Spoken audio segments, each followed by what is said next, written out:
하나님의 말씀을 들리게 하라.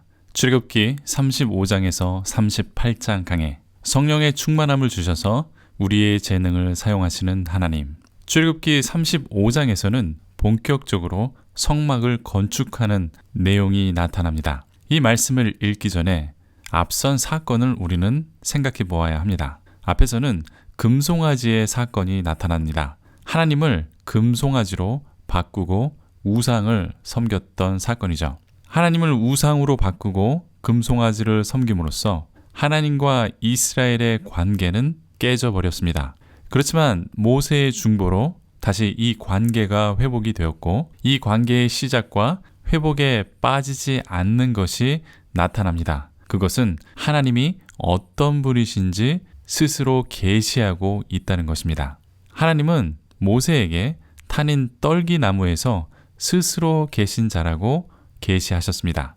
그리고 금송아지 사건 이후 깨어진 이 관계를 회복하시기 위해서 하나님은 온전하신 하나님의 5가지 성품을 다시 한번 계시해 주십니다. 다시 말하면 하나님께서는 우리가 하나님을 제대로 알기 원하는 것입니다. 하나님께서는 이렇게 스스로를 계시해 주십니다. 그런데 오래 신앙생활을 하면서도 많은 분들이 하나님이 어떤 분이신지 잘 모르고 있습니다.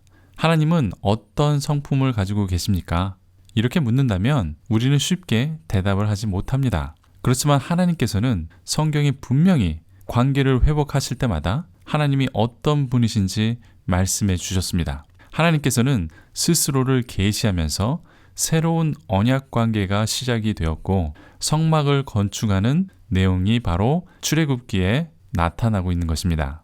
이렇게 성막이 건축되는데 그 전에 1절에서 3절에는 안식일을 지키라고 또 강조되고 있습니다. 이 안식일이 강조되는 것은 성막을 건축하는 기간에도 안식일을 지키는 것에는 변함이 없다라는 것을 상기시켜 주는 것입니다. 그리고 출애굽기 35장 4절에서 29절까지에는 성막의 재료들이 다시 한번 나타납니다. 이 부분에서는 성막을 건축하는데 필요한 재료들이 열거된 것입니다. 여기에서 강조되는 것은 5절에 마음에 원하는 사람은 누구든지 하나님께 드리라고 되어 있는 것입니다. 이렇게 자원하는 마음이 21절, 22절, 29절에서도 반복되어 강조되고 있습니다. 그런데 이러한 재료들은 이미 출애굽기 25장에 나타났습니다. 이렇게 또 똑같은 내용이 나오니까 혼돈이 생깁니다. 출애굽기 25장의 내용은 성막에 필요한 재료들이 나열된 것이고 출애굽기 35장에서는 실제로 모아진 재료들을 열거하고 있는 것입니다. 그리고 어떻게 이러한 품목들이 만들어졌는지 자세히 설명해 주는 그런 내용이기 때문에 단순한 반복이 아니라는 것입니다. 특히 25절에 마음이 슬기로운 여인들이 손수 실을 빼서 가져왔다라는 것을 강조합니다.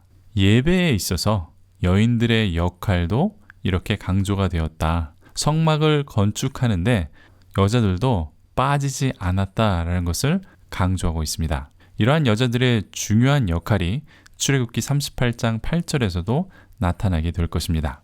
이제 출애굽기 35장 30절에서 36장 1절까지 이 숙련된 일꾼 부살렐과 오홀리압을 하나님께서 지명하여 부르시는 장면이 나타납니다. 그리고 하나님의 영, 즉 성령을 충만하게 하셔서 지혜와 총명과 지식으로, 즉 기술과 능력과 지식으로 일할 수 있게 하셨다는 것입니다. 하나님께서는 저와 여러분의 작은 기술이나 능력 또는 그 지식을 사용하셔서 하나님의 일을 지금도 하고 계십니다. 성령 충만함은 방언하고 뜨거워지고 신비한 체험만을 하는 것을 말하는 것이 아니라 성령 충만함을 통해서 우리의 재능을 통해서 하나님의 일을 할 때에 이렇게 성령 충만함이 나타나는 것입니다. 또 성령의 충만함으로 우리의 재능이 더 빛을 발하고 하나님께 그 재능으로 영광 돌릴 수 있는 것입니다. 때문에 여러분들이 성령의 충만함으로 여러분들이 가진 기술이나 능력, 그리고 지혜와 지식으로 직장에서, 사업에서, 그리고 가정에서 그 능력을 발휘할 수 있는 것입니다. 하나님께서 주시는 성령의 충만함으로 공부하고 사업하고 일하고 여러분의 재능을 마음껏 하나님의 영광을 위해서 사용할 수 있다는 것입니다. 다시 본문으로 돌아와서 앞에서 출애굽기 31장에서 부살렐과 오홀리압이 이미 소개가 되었습니다. 그런데 여기 출애굽기 35장에서 달라지는 것은 34절에 보니까 부살렐과 오홀리압이 성령의 감동으로 다른 사람을 가르치게 하셨다라는 것입니다. 이 성령의 충만함으로 다른 사람을 가르칠 수 있는 능력이 더해졌고 그 기술의 정교함으로 다른 사람을 잘 가르칠 수 있는 능력이 더해졌다고 35절에서 말씀하고 있는 것입니다. 다른 사람들을 가르칠 수 있는 능력도 하나님께서 주신 은사이고 기술을 습득하여 하나님의 성막을 건축하는 것도 하나님께서 주신 은사라고 말씀하고 있습니다. 여러분이 가진 재능과 기술 또 다른 사람을 가르치는 은사를 가지신 분들도 성령의 은사라는 것을 성경이 이렇게 말씀하고 있는 것이죠. 그리고 출애굽기 36장 2절에서 7절에 보면 이렇게 성령의 지혜를 얻어서 자원하는 마음으로 일하려고 하는 사람들이 성소를 만들기 위해서 예물을 드렸고 그것을 받았다고 되어 있습니다. 그런데 너무 많이 가져와서 이제 그만 가져오라 이렇게 짧은 에피소드가 기록이 되어 있습니다. 계속된 말씀은 출애굽기 36장 8절에서 38절까지 성막 건축에 대한 이야기가 나타납니다. 성막 건축 방법은 출애굽기 25장에서 30장에 이미 나타났습니다. 그렇지만 36장에서의 순서는 앞서 언급된 25장에서 30장의 순서와는 동일하지 않습니다.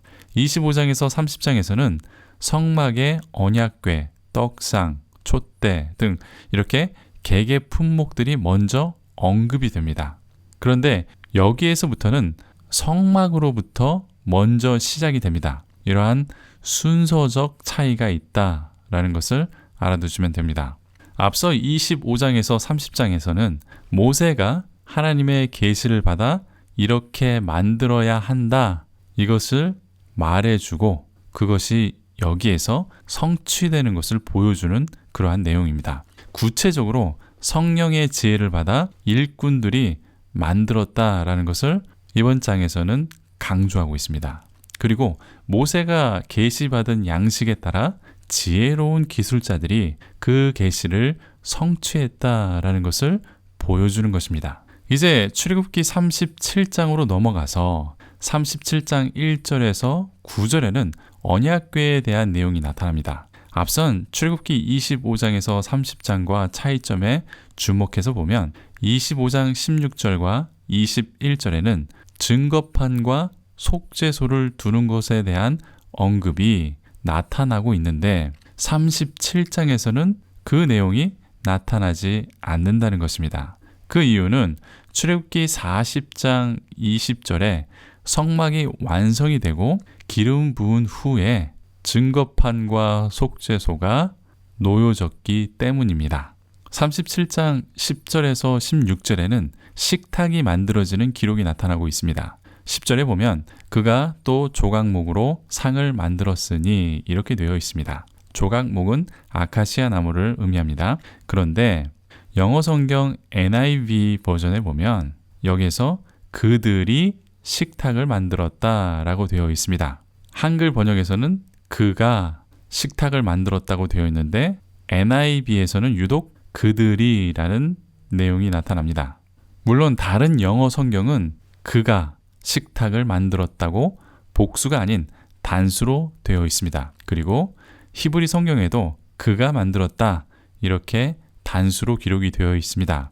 그래서 그는 부살렐이 만들었다라는 것입니다. 그런데 NIV는 그들이 만들었다라고 번역한 이유가 있습니다. 왜냐하면 부살렐이 다른 기술자들과 함께 만들었다라고 NIV는 해석을 하는 것이죠. 출애굽기 37장 17절에서 24절에는 등대를 제작하는 것이 또 기록이 되어 있습니다. 등대 역시 부살렐이 만들었습니다. 이 등대는 성막을 봉헌할 때까지 불을 붙이지 않았습니다. 등대 제작에 대한 특징은 모세가 하나님께 받은 패턴보다는 기술자들의 기술에 의해서 만들어졌다는 것입니다. 왜냐하면 모세에게 주어진 구체적인 패턴에 대한 언급이 없기 때문입니다. 그냥 이렇게 만들어졌다 내용만 참고하시면 됩니다. 그 다음 37장 25절에서 29절에 보면 분향단과 관유 그리고 향에 대한 설명이 나타납니다. 분향단과 관유 그리고 향은 앞서 25장과 30장에서 나타나는데 그대로 기록되었고 관유와 향은 법대로 만들었다. 이렇게 아주 짧게 언급이 되고 끝을 맺습니다. 이제 38장으로 넘어가서 38장 1절에서 7절에 보면 번제단의 내용이 나타납니다. 1절에 보면 그가 또 조각목으로 번제단을 만들었다라고 되어 있습니다. 그는 부살렐을 의미하는데 여기에서도 NIV 영어 성경은 그들이라고 일괄되게 번역하고 있습니다. 여기에서도 하나님께서 기술자들에게 주신 기술에 맞추어 만들어졌다라고 말씀하고 있습니다. 38장 8절에는 아주 간단하게 물두멍에 대한 기록이 나타납니다. 회막 입구에서 봉사하던 여인들의 놋거울로 만들어졌다 이렇게 기록되어 있습니다. 그러니까 여자들도 성막을 건축하는데 공을 세우고 함께 일했다는 것을 강조해주고 있습니다. 당시 문화와 풍습에 여자들의 공로를 이렇게 기록했다는 것은 매우 큰 의미가 있는 것입니다. 당시 여자들은 인정받지 못하고 심하면 물건 취급을 받았기 때문에 이 내용은 큰 의미가 있다. 저는 이렇게 보고 있습니다. 38장 9절에서 20절에 보면 뜰에 대한 설명이 나타납니다. 뜰은 27장 9절에서 19절에 모세가 받은 지침에 따라 충실하게 만들어졌다라고 강조되고 있습니다. 이러한 이야기가 다시 출애굽기 35장 이후에 똑같은 단어로 반복이 되는 것은 현대인의 경우 매우 지루하게 느껴질 수 있습니다. 그런데 성경이 강조하는 것은 이처럼 하나님께서 주시는 지침 그대로 만들어졌다라는 것을 강조해 주는 것입니다. 하나님의 말씀대로 그대로 이루어졌다라는 것을 강조해 주고 있는 것입니다. 그리고 끝으로 38장 21절에서 31절에 속전에 대한 내용이 나타납니다.